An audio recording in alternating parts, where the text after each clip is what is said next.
ассалому алайкум тамошобинони азиз. Нашри махсуси барномаи сиёсӣ, таҳлили, амният ва ҷумъа аст аз студияи марказии шабакаи телевизионии вилояти Суғд, ки бахшида мешавад ба нишасти сарони кишварҳои Осиёи марказӣ бо Федератсияи Россия ва ҳамчунин Иттиҳоди давлатҳои мустақил. Ҳамаи мо шумо огаҳ ҳастем, ки санаҳои 9-10 октябри соли равон таҳти раёсати ҷумҳурии Тоҷикистон бо раисикунандагии асосгузори сулҳу ваҳдати миллӣ пешвои миллат президенти ҷумҳурии Тоҷикистон муҳтарам Эмомалӣ Раҳмон дар шаҳри Душанбе нишасти сарони кишварҳои Осиёи марказӣ бо Федератсияи Россия ва ҳамчунин Иттиҳоди давлатҳои мустақил бо як шукӯҳу шаҳомати хоса баргузор гардид ва бо мақсади таҳлил ва баррасии масъалаи мазкур ба студияи марказии шабакаи телевизионии вилояти Суғд даъват шуданд устодон, коршиносон, таҳлилгарони масоили сиёсӣ, коршиносони доимии барномаи сиёсӣ, таҳлили, амният ва ҷумъа ташриф доранд. Бо истифода аз фурсати муносиб аз номи масъулин ва тамошобинони барномаи сиёсӣ, таҳлили, амният ва ҷумъа ба устодони азиз изҳори сипосмандӣ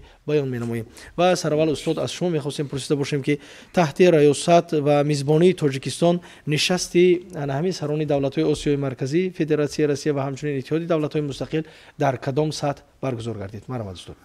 ростӣ бе ҳеҷ як шубҳа, бе ҳеҷ як муболиға мегӯям, ки аз ватанам, аз Тоҷикистони маҳбубам, аз сарвари давлатамон Эмомалӣ Раҳмон, аз пойтахти зебои ватан, аз Душанбе бори дигар ифтихор кардам.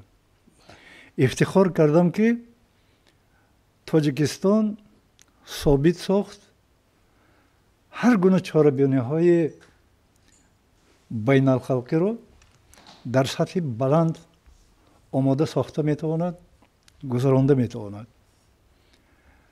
меҳмоннавозии Тоҷикистон бори дигар исбот шуд. як нозукие ба чашми ман бархӯрд, ки онам бошад чеҳраи хандони ҳамаи сарони давлатҳо дар рафти ҳама гуна вохӯриҳо, чӣ дар меҳмонию, чӣ дар рафти ҷамомаду, чӣ дар ҳангоми вохӯриҳо, истиқболи ҳамдигар, дастфишурии якдигар. чеҳраҳо хандон буд, ҳамдигарро ба оғӯш мегирифтанд ва ҳамин муҳит албатта ба муҳити кориам таъсири хеле хуб бахшид ва санаду қарордодҳое ки ба имзо расиданд албатта аҳамияти хеле муҳим доранд. бисёре аз онҳо ҳатто ман гумон дорам, ки чун яке аз саҳифаҳои таърихӣ қайд хоҳанд шуд. аз ҳамин нуқтаи назар аҳамияти вохӯрии ҷамъбастии сарони давлатҳои муштаракулманофеъ ин як вохӯрии ниҳоят дараҷа пураҳамияте буд, ки ҳатто бисёр масъалаҳое ки дар худи мобайни давлатҳо вуҷуд доштанд, ҳамон сардиҳоро ҳам аз мобайн бурд. барои ҳамон аҳамияташ хеле бузург аст ва Тоҷикистон ва сарвари кишвари мо дар хат нишон доданд, ки давоми ҳамин сол иттиҳоде ки ба ҳар ҳол ба душвориҳои зиёд дучор шуда буд, аз нав мустаҳкам гардид, пояҳои худашро мустаҳкам кард дар Душанбе. ташаккури зиёд. Ташаккур устод. дар ҳақиқат ҳам устод як бисёр ишораи хуб кардед вобаста ба намун баъзе сардиҳое ки байни дигар роҳбарони ҳамин кишварҳои аъзо буд. ман фикр мекунам устод дар ҳамин ҷо, ки вобаста ба оне ки дар сархати расонаҳои ҷаҳонӣ нишаст ва мулоқоти Владимир Путин, президенти Федератсияи Россия, ва Илҳом Алиев, президенти Озарбойҷон, ман фикр мекунам дар сархати расонаҳо ва он ҳам дар ҳамон сарлавҳа мулоқоти ду роҳбар дар шаҳри Душанбе. ва устод, шумо дар соҳаи рӯзноманигор албатта як собиқадори соҳа ҳам ҳаст, гӯем хато намекунем, ва андешаи шумо вобаста ба оне ки анамин як кишвар ҳамчун мизбон ё ин ки як гӯем тавонад ки дар мизбонии худ ҳалли ду кишвар дар ҳамон ҷо баррасӣ мешавад ё ин ки мавриди суҳбат қарор то чӣ андоза метавонад барои муаррифӣ, барои ба мавқеи як кишвар дар арсаи ҷаҳонӣ як замина гузошта бошад? дар ҳақиқат бояд гуфт, ки ҳамин احترام سران کشورهای اتحاد دولت‌های مشترک المنافع نسبت به پرزیدنت ما خیلی بزرگ است. البته پرزیدنت ما رو در عرصه بین الحقیقی خیلی احترام میکنند و دعوت پرزیدنت ما شاید بود که پرزیدنت آذربایجان ایلهام علییف، سربازیر ارمنستان نیکول پاشینیان اونها با دوشنبه آمدن. من به هر حال خودم حتی شبهه داشتم که یکی از همین دو نفر می آمده باشند یا نه. آمدن با آن خاطر که دعوت پرزیدنت ما، تکلیف پرزیدنت ما رو رد کردن نمیتونستن، چون که مناسبت دو سرور دولت این خیلی در مناسبت های بین دولتی هم اهمیت کلان دارد، در مناسبت های بین کشورها هم اهمیت کلان دارد. از همین نقطه نظر آبروی اعتبار سرور دولت ما امکان داد که همه از نو سرجم شوند و گمان دارم که من همون یک تشبوسی که در یکی از سند ها قید گردید،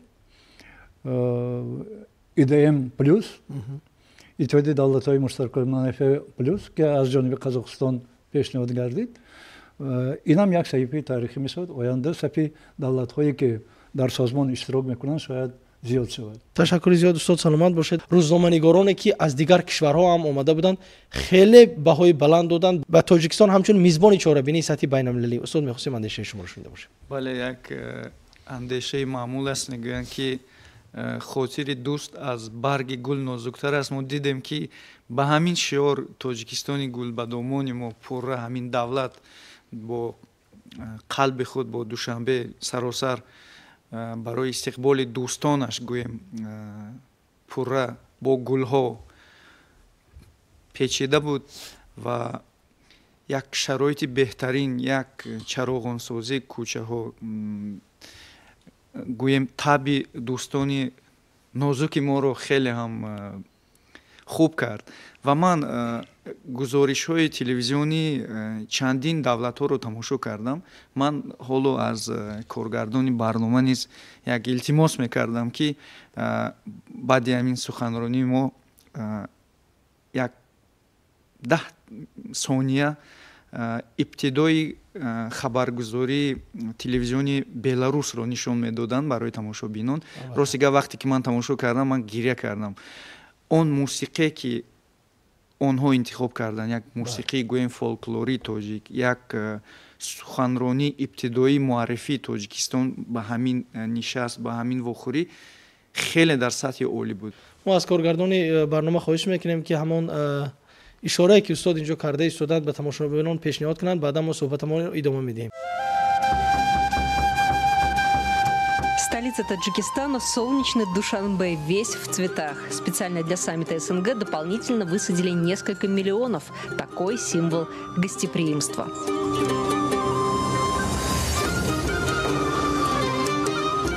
Город удивляет гостей саммита. Сразу видно, чем богаты. Настоящее изобилие.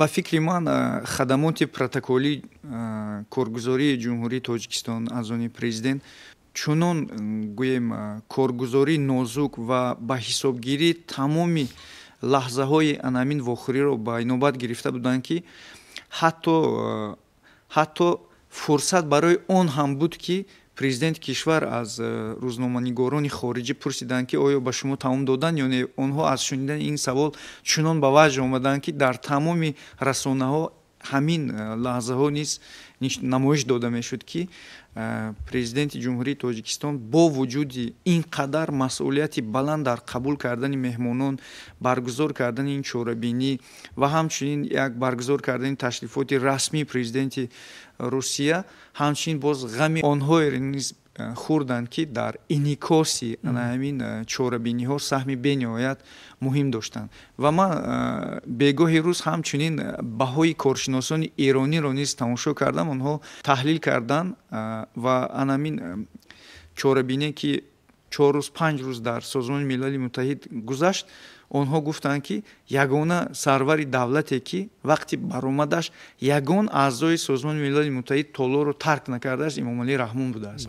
ва ҳатто дар баромади дигар сарони давлатҳо доштанд тарк мекарданд толоро, яъне як муҳимияти хосеро дар он баромад намедиданд.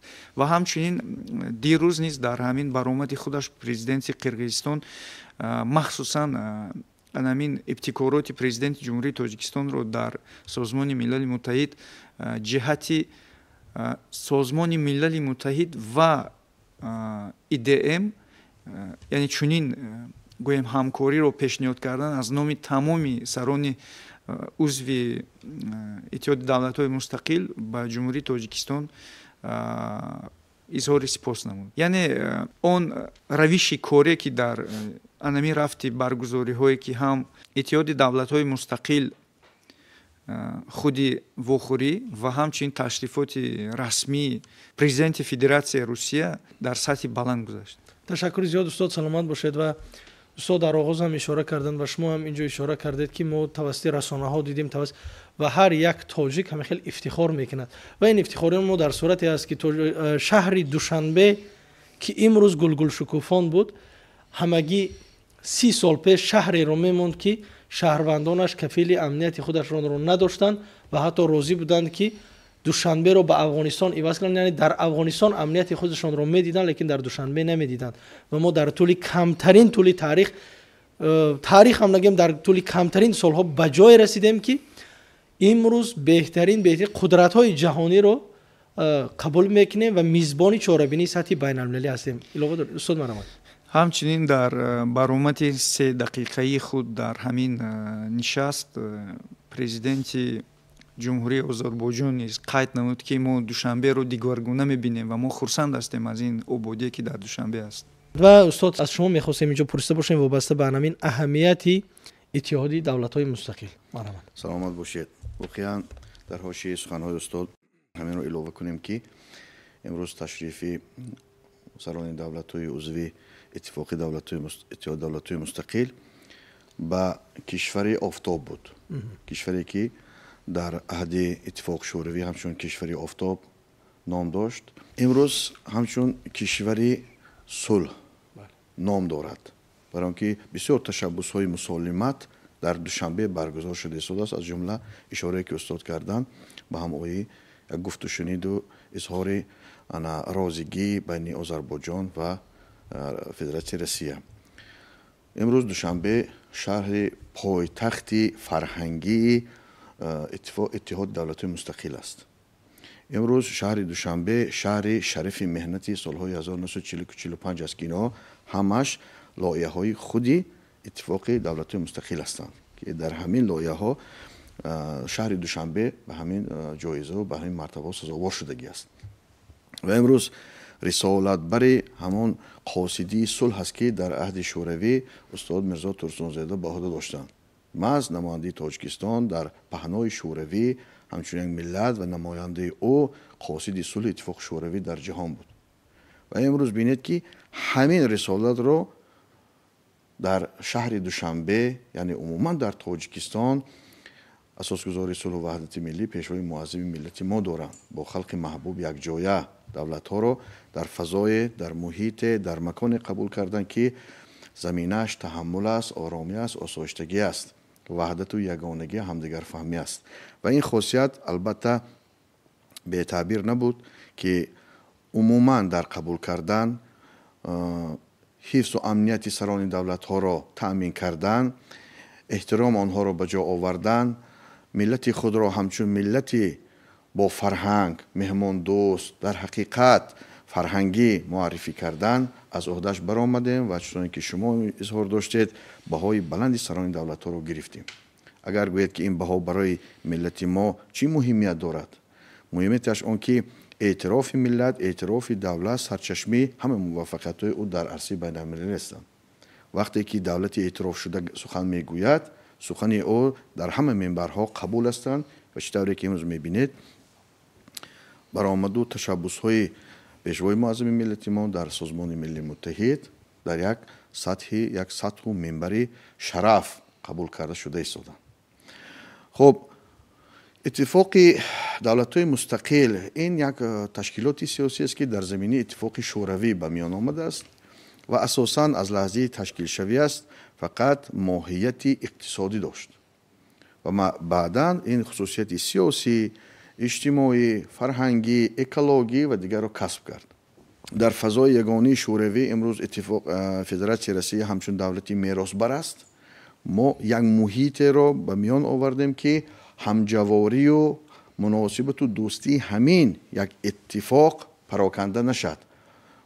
برای آنکه یگانگی سرحد، فرهنگ، فضای ترانسمیلی، اقتصاد ترانسمیلی، فضای ترانزیتی، انا حفظ و امنیتی بیخطری دولت ها که امروز تاجیکستان مثلا یکی از شرطنامه ها سازشنامه درباره بیخطری سرحداتی بیرون می رود، این در نظر داشته می شود سرحداتی که تاجیکستان همچون دروازه جنوبی اتحاد دولت‌های مستقل برآمد می کند و حفظ تاجیکستان، امنیت تاجیکستان امنیت اتفاق دولت‌های مستقل است و ما با افغانستانیان همین سرحد در نظر داشته میشه، نه سرحدی بین دولت ها.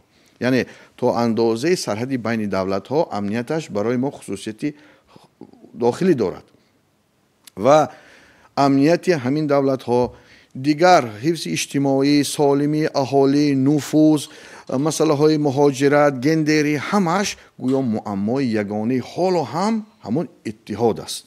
و از همین نقطه نظر هرچند نگاه نکرده به بعضی مناسبت هایی که در یک زمان کاهش میافتند، امروز بینید در همین جماعت تاجیکستان بار دیگر این سازمان متحد شد، بار دیگر زنده شد، بار دیگر اثبات کرد که به موجودیت این اتحاد، موجودیت این دولت ها در این شرایط سیاسی گلوبالی تا قدر غیر امکان است.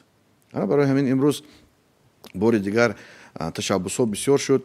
مثلا در اینجا ما یک چند چیز رو دیدیم که هرچند میبینید که در فضای دولت‌های اتفاق دولت‌های مستقل بین بعضی دولت‌ها مناقشه مسلحانه شد، دلخنکی ها شد، لیکن در مجموع همه‌شان به تاجیکستان تشریف آوردن. ببینید در بعضی جلسه ها سلام بعضی دولت‌ها تشریف نمی آوردن، مثلا پاشینیان نمی رفت باز اونجا یا آذربایجان نمی رفت. دیگر برای چی به تاجیکستان آمدن؟ چی مهمیت آورد؟ یکم این اعتبار و نفوذ جهانی پیشوای معظم ما بود، لیدر سیاسی که آنها همچون برادر کلانی استرشی برات اعتراف میکنند و به مهمانی آمدن. آنها از این دعوت سرکشی کردن نمیتونستند، برای اینکه احترام آنها را تاجیکستان بجا آوردگی است و نسبت همه آنها فقط نظری نیک دارد.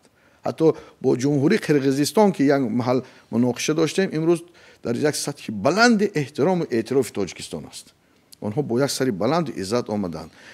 و دویمش این که آنها دیدن که ما به نقطه کلیدی رسیدیم که به دست همدیگر ما نمیتوانیم که در همزیستی مسالمت آمیز و رشد باشیم. و آمدن امروز میبینین در دوام همین 2025 که رئیس کننده همین چیز را تاجیکستان با عهده داشت، 110 سند امضا شده است. اگر از سرش 2008 چند قرار باشد 110 سند شد و 40 چاره‌بینی مهمی سیاسی شفق در تاجیکستان در سطح بلند برگزار کرد. این مهمان نوازی، آن دیگر خصوصیت‌های و فرهنگی دیگر این احترام بود. لیکن ما به سندها نگاه کنیم که تاجیکستان در دوام خود چی چیزای جدی گذاشت. کوتاه میگویم، نقشه چهاربینا به تطبیق دوره شریکی استراتژی دوره‌های 26 استراتژی رشد اقتصادی 2030 سازشنامه درباره همکاری روی ساحه‌های ماشین‌سازی وزنین، کنسپت رشد صنعت سبک، کنسپت تنظیم نظام ملی تشکیل حرکت هوایی ادامه، همکاری در ساحه حفظ سلامتی اهالی، استراتژی رشد علمی تکنولوژی رشد ادامه 2026 استراتژی همکاری در رشد جامعه اطلاعاتی اقتصاد رقمی تا 2035 با تشبس تاجیکستان شاس به حیث ناظری تشکیلات همراه کرده شد. لایحه شهر شریف مهنت این هم با تشبس تاجیکستان بود 41-45. بینید گروه اسلامی میگفتند پیش شهرهایی که قهرمان بودن اساسا در حدود جنگ دوم جهانی و جنگ بزرگ وطنی، بسیار تا شهرهای بیرونی تاجیکستان دوشنبه به همین شهر وارد کرد که چقدر ما عقبگاه فرانت مهنت ها کردیم، تمام زواد و ما به فایده و ما اینو تاریخا وارد کردیم. انا که امروز برنامه همکاری ادامه بر ضد اکستریمی تروریسم 2026-28 برنامه تکمیل بی‌خطری سرحدی برای سرحدات بیرونه 26-30 بعد چیزی مهم تشکیل نمایندگی وزارت کار داخلی روسیه در ما از آن ما در فدراسیون روسیه و دیگر کارهایی که انا باز زیاد هستند سندها مختصرا آن چیزهایی که با کوشش تاجیکستان به امضا رسیدند. شکر زیاد استاد سلامت باشید و پیش از آغاز همین نشست سران کشورهای اعضای اتحاد دولت‌های مستقل پرزیدنت فدراسیون روسیه ولادیمیر پوتین با سفر کاری به جمهوری تاجیکستان تشریف آورد و هنگام تشریف رسمی و مذاکرات سطح عالی و سطح وسیع تاجیکستان و روسیه و امضا و تبادل سازشنامه 20 همین حجت‌های رسمی امضا شدند و استاد تا چه اندازه می‌تواند که همین سفر رسمی باز هم برای رشد من بعدی کشوری ما با شریک استراتژی خود فدراسیون روسیه زمینه فراهم بیاورد. مرحمت. بیش از همه باید گفت که در حقیقت انتخاب مهلت همین سفر بازدید رسمی پرزیدنت پوتین به تاجیکستان خیلی یک در لحظه موافق معین گردیده است که پیش از واخوری سران دولت‌های اتحاد دولت‌های مستقل برگزار شد. این یک رمز هم هست. بسیار مسئله هایی که در رفت مناسبت های دو جانبه بین پرزیدنت های کشور ما و روسیه محاکمه شدن به امضا رسیدن سند هایی که به امضا رسیدن قریب که همون سند ها در رفت جماعت اتحاد دولت های مستقل هم محاکمه شدن و همین سند ها باز به شکل دیگر به امضا رسیدن. اهمیت بازدید پرزیدنت پوتین رو پیش از همه من از آن میبینم که بین تاجیکستان و روسیه بعضی مسئله ها پیدا گردیده بودند. حل اونها حتما ضرور بود. تاجیکستان در همین رفت گفته شنیدها بار دیگر تصدیق کرد که وی شریک استراتژی روسیه است. موقعش خیلی مستحکم است. موقع خودش را هیچگاه دیگر نمی کند و از جمله این البته سبب های ابجکتیوی هم دارد به اون خاطر که ما مبادله سودا ما از همه زیاد با روسیه است. یعنی خواهیم نخواهیم اقتصادیات ما بیشتر چی است به هم پیوستند. برای همان همکاری ها در کار است. درباره مهاجرت هم سخن رفت، سندها به امضا رسیدند. درباره یک چیزی خوبش همین بود که نمایندگی وزارت کارهای داخلی روسیه در تاجیکستان بازگردید. یعنی این برای چی مهم؟ برای یعنی کوشش های همدیگر را پیوست کردن در مبارزه با تروریسم و اکستریمیسم، یعنی برای حفظ حقوق شهروندان تاجیکستان در روسیه که سری وقت به نمایندگی وزارت کارهای داخلی ما اگر همین خیلی حالت ها رخ دهند اگر اعتراض خودمان را گفته می توانیم. البته مناسبت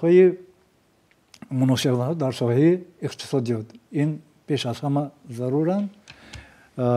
عهد کرده شد که من بعد باز تجارت و همکاری ها در ساحه صنعت پایه های مستحکم پیدا خواهند کرد و عزم اراده هر دو جانب بار دیگر در رفت همین واخوری ها تصدیق کردید و باید گفت که این یک بازدید تصدیق همکاری ها دوستی بین تاجیکستان و روسیه است که پایه های مستحکم دارد و همین چیز بار دیگر ثابت شد. تشکر زیاد استاد سلامت باشید. در حقیقت هم ما اگر ببینیم پیش از آن که راهبران کشورها به جمهوری تاجیکستان تشریف می آوردند پرزیدنت روسیه ولادیمیر پوتین در یک نشست اگر خطا نکنم در شهر سنت پترزبورگ نسبت به راهبری کشوری ما پیشوای معظم ملت خیلی یک اندیشه های سازگار بیان کرد و یک همصحبتی خوب. یعنی این مضمون از آن است که میتوان که بسیار مسائل حساس را با پیشوای ملت ما گپ زد و حل خودش را باید یابد و شما هم اینجا خوب اشاره کردید که مسائلی که ду роҳбар мавриди таҳлилу баррасӣ қарор доданд. Дар нишасти сарони иттиҳоди давлатҳои мустақил ҳам ҳамин масъалаҳо мавриди баррасӣ қарор гирифтанд. ва шояд баъзе нозукиҳое ки буданд дар муносибатҳои байни Озарбойҷону Арманистон, дар худи минтақаи Осиёи марказӣ, шояд дар муносибатҳои байни дигар кишварҳо ҳам дар рафти гуфтушуниди чи президенти мо ва президент Путин муҳокима шуда бошанд. Ман бешубҳа гуфта метавонам ки масъалаи ҳамон доғи рӯз имрӯз масъалаи вай аст, маҳалли ғозӣ аст дар вай дар Исроил, ҷанги Исроил бо Ҳамас ки хунрезиҳои зиёд дар он ҷо шуда истоданд ва хуб аст ки имрӯз ба ҳар ҳол як умеде аст ки ин ҷанг ҳам хотима меёбад ва муносибати худашонро албатта нисбат ба ҳамон воқеа баён карданд. ташаккури зиёд устод, саломат бошед. ва ҳангоми сафар ҳам аз ҷониби Владимир Путин, президенти Федератсияи Россия, ба пешвои муаззами миллат нусхаи аслии китоби тоҷикони Бобоҷон Ғафуров ҳадия шуд ва ман фикр мекунам ки ин эътирофи на танҳо давлат, балки эътирофи миллати тоҷик ҳамчун як миллати тамаддунофар ва миллати озодихоҳ барои расидан ба як давлати комилан миллӣ мебошад. ва устод мехостем андешаи шуморо вобаста ба ҳамин масъала шунида бошем. Марамад устод. бояд қайд намуд ки дар ҳамин нишаст ҳурмати аъзоёни сарони иттиҳоди давлатҳои мустақил ҳамчунин аз он зовияи нав зоҳир шуд ки тавонистанд Тоҷикистон, Қирғизистон ва Узбекистон муноқишаҳо ва нофаҳмиҳое ки дар хатҳои сарҳад ҳамчун мерос аз иттиҳоди шӯравӣ гирифта буданд ба пуррагӣ ҳал кунанд. ин як таҷрибае буд ки имрӯз ҳам дар масъалаи анамин нофаҳмиҳои байни Арманистону Озарбойҷон ва ҳатто дар ҳамин масъалаи ғаззаву Фаластину гӯем Исроил метавонад ба кор ояд. ва ин як заминаи хуби меъёрии ҳуқуқие гардид ки чӣ гуна мешавад як нофаҳмиҳо ё ки ба сатҳи гӯем осоишта доду гирифт ва ё хатгузорию нуқтагузорӣ дар ҳамин мубодилаҳои марзию бумӣ роҳи худро ҳал кунанд. аз ин лиҳоз ин санад, ин таҷриба барои пеш аз ҳама Федератсияи Россия ки дар муноқишаҳо ва дар гуфтушунидҳои тамаддунҳо гӯем давлатҳо ҳамчун абарқудрат дар баробари Чин ва Амрико суханҳои аввалро мегӯяд лозим буд ва Путин ҳамчун сиёсатмадори бо таҷриба минбаъд ба Имомалӣ Раҳмон эҳтироми хоса зоҳир намуд ва ба ӯ такя мекунад ва ҳамчун ишорааш ки ҳамсуҳбати хуб ҳастанд, яъне бидуни гӯем расмиёти давлатӣ ҳамчунин баъзе корҳоро бо ҳамдигар маслиҳат мекунанд ки чӣ гуна метавон ин ё он масъалаҳоро дар сатҳи ҷаҳонӣ ҳал кунанд. ва таҷрибаи Тоҷикистон ва хусусан таҷрибаи давлатдории худи пешвои миллат ба он мусоидат мекунад ки чунин масъалаҳо ҳал карда шаванд. ва ҳамчунин бинед дар ҳамин вохӯрӣ барои хизматҳо дар назди ватан гӯем муҳтарам Владимир Путин ба президенти ҷумҳурии Тоҷикистон як нишони гӯем махсус тақдим намуд ва ҳамчунин аз тарафи мудирияти иттиҳоди давлатҳои мустақил низ як ҷоизаи дигар гӯем барои саҳм дар ҳамин рушди муносибатҳои узви давлатҳои иттиҳоди мустақил ба роҳбари мо тақдим карда шуд. ва бинед чандин санадҳое ки инҷо амалӣ карда шуданд, асосан шартан ба чанд гурӯҳ мо онҳоро ҷудо кардан метавонем ва чунон ки онро Лукашенко таснифот кард, ин якум амнияти саросарии узви давлатҳои мустақил, яъне бояд гуфтанд ки мо ба он шубҳа надошта бошем ки дигар дар ҳамин ҳудудҳо гӯем ҷангҳо сар мезананд ё ки нофаҳмиҳо сар мезананд. бояд ҳама гӯем амният дар гӯем ҳаёти рӯзмарраи ҳамин давлатҳо бояд таъмин бошад. дуюм албатта ин иқтисодиёт аст, яъне онҳо гуфтанд ки мо барнамегардем ба он муносибатҳое ки дар иттиҳоди шӯравӣ байни ин давлатҳо буд. мо бо равиши наве ки имрӯз дунёи ҳозира ва он ҳадафу нақшҳои стратегие ки ҳар як давлати мустақил дар назди худ гузоштааст, мо бо он бояд такя кунем, бо он муросо кунем, бо он бояд розӣ шуда муносибатҳои иқтисодиро рӯи кор оем ки ҳар як гӯем давлат аз он баҳра бигирад. ва дигар масъала ин масъалаи истифодабарии инфрасохтори густурдаи логистикии ҳар як давлат буд. яъне ҳоло ҳам агар гиред аз қирғизистон ба чину узбекистон роҳҳои нав кушода шуданд. мисол магистралҳои калон бо роҳҳои баромад ба баҳр аз ҷониби фарз кардем русия имконият дорад ва ҳамчунин дигар имкониятҳое ки дигар давлатҳо низ доранд, барои ҳамдигар онҳо чӣ гӯем рӯи дастархон гузоштанд ки марҳамат баҳра бигиред. ва онҳо зикр карданд ки ва хеле ки устод Мухторов низ гуфтанд, хусусан хусусияти анамин иттиҳоди давлатҳои мустақил ё ки бо вожаи русияш гӯем СНГ, то ҳол ҳатто Путин низ дирӯз эътироф кард ки на дар Русия ва на дар гӯем дигар давлатҳои ҳамин узв спецификаи онро гӯем то ҳол дарк накарданд. яъне иттиҳоди шӯравӣ буд, пас аз он иттиҳоди давлатҳои мустақил пайдо шуд. лекин он иттиҳоде ки ҳама дар симои давлати гӯем шӯравӣ медид, он рӯи кор наомад. ба он албатта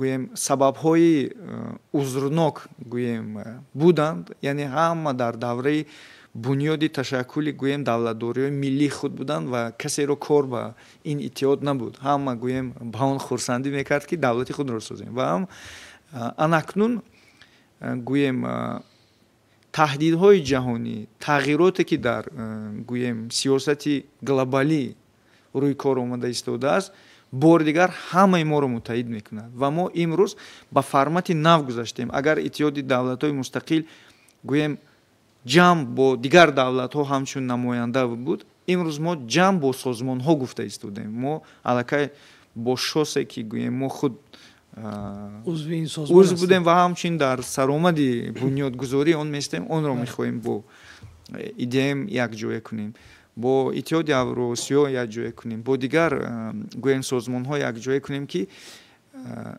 дар як гӯем паҳлӯи тарозу тавонад ки ҳамчун созмонҳои гӯем бо нуфузи ҷаҳонӣ, мисол Созмони Милали Муттаҳид, Авроосиё ё ки гӯем маҳдудтар G7 ва дигарро мо тавонем як тавозуни қувваву гӯем рушди иқтисодиро дар минтақа ва ҳатто дар ҷаҳон таъмин кардан тавонем.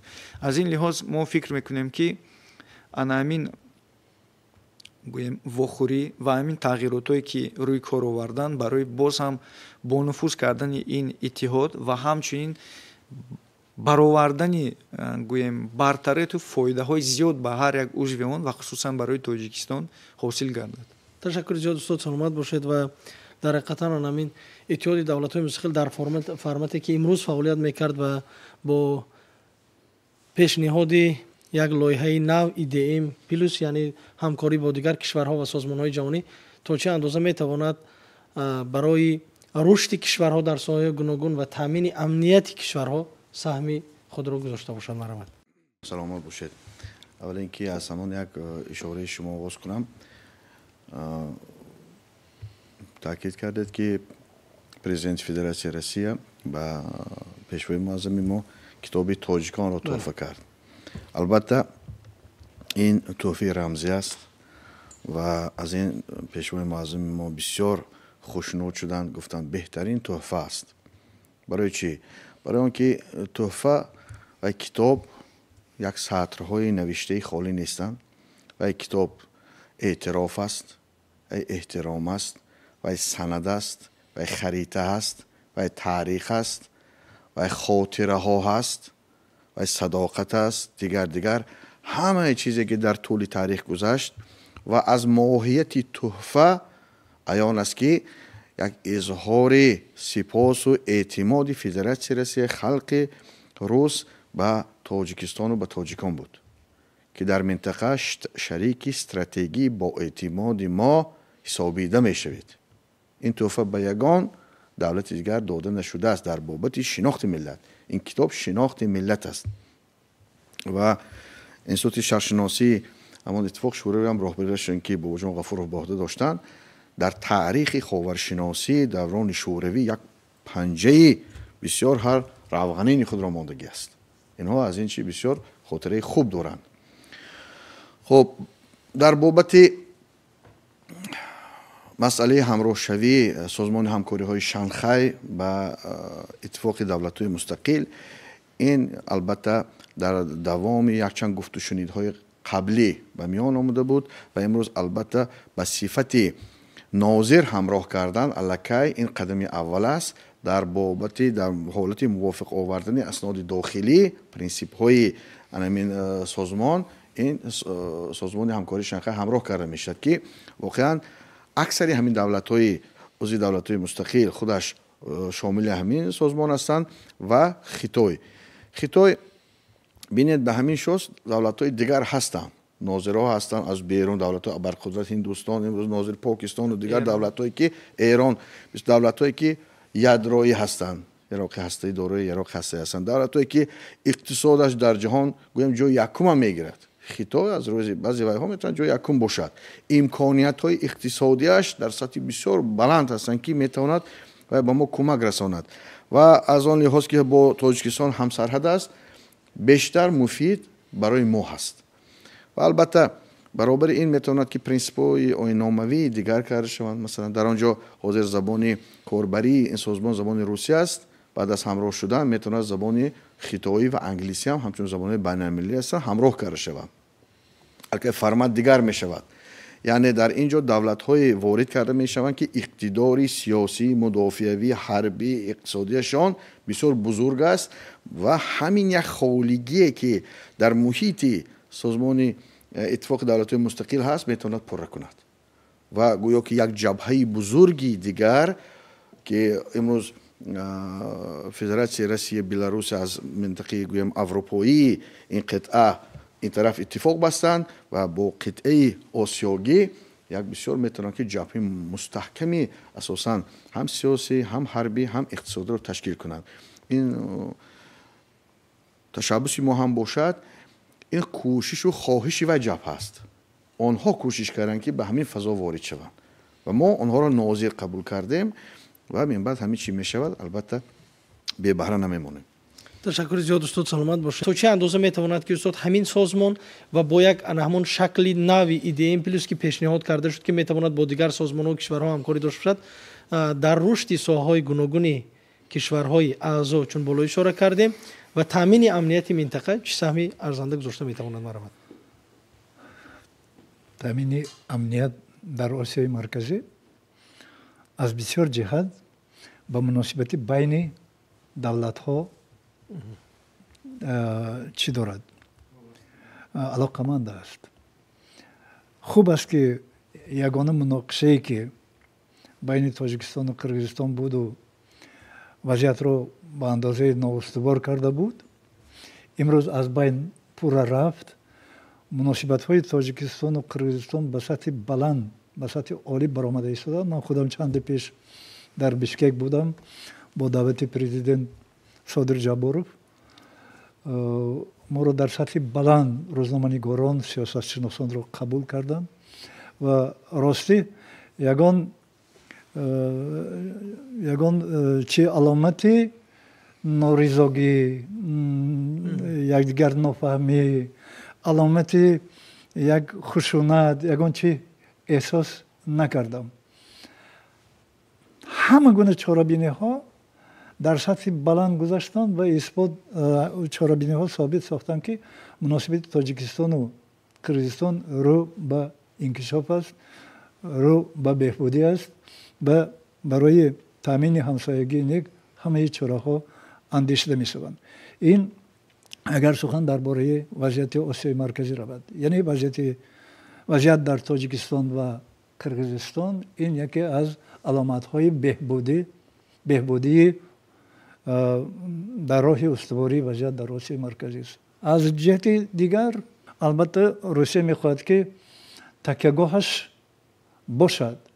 این تکیه‌گاه البته پیش از همه دولت‌های منطقه آسیای مرکزی هستند که با آنها روسیه شریک استراتژی است، مناسبت‌های قرین دارد، دیرینه دارد و تاجیکستان را در رفت بازدید خود پرزیدنت پوتین و به سبب نیست که در عرفه همون واخوری این بازدید برپا شد همچون تکیه‌گاه انتخاب کرد برای